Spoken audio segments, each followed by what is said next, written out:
Tinulungan na nga namin kayo pagkatapos i-hostage nyo kami. Siya ang sisihin niyo! Please do not. Ang susunod na programa ay rated PG.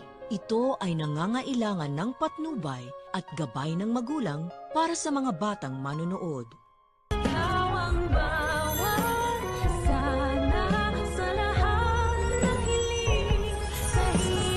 Sinusubukan talaga ako ni Giselle. Dahil mo si Annalyn.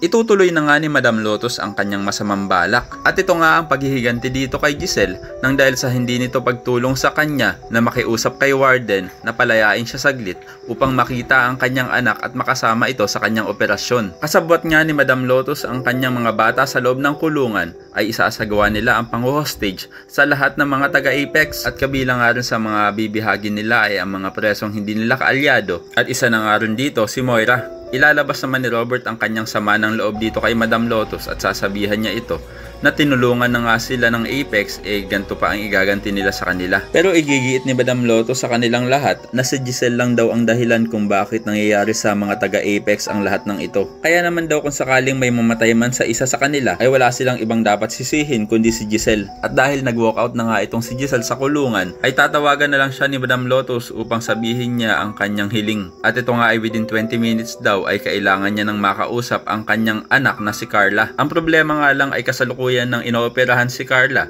kaya naman ito'y wala pang malay. Kaya naman ipapatigil ni Giselle ang kasalukuyang ginagawang operasyon sa bata. Pero dahil malabo pa nga rin magising itong si Carla ay makakaisip naman itong si Justin ng paraan para daw makausap nitong si Madam Lotus ang kanyang anak. At kung ano ito ay dapat nating abangan. Pero mukhang mabubuking din na Madam Lotus ang gagawing panloloko nitong si Justin sa kanya. Kaya naman ipapatawag ni Madam Lotus si Annalyn at mukhang may gagawin siya dito na hindi ikatutuwa ng lahat ng taong malalapit sa kanya. Kaya naman kung umaasa ka rin na sana hindi mapahamak si Annalyn ay pakilike ang video na ito and don't forget to subscribe. Thanks for watching and see you next time. Bye bye!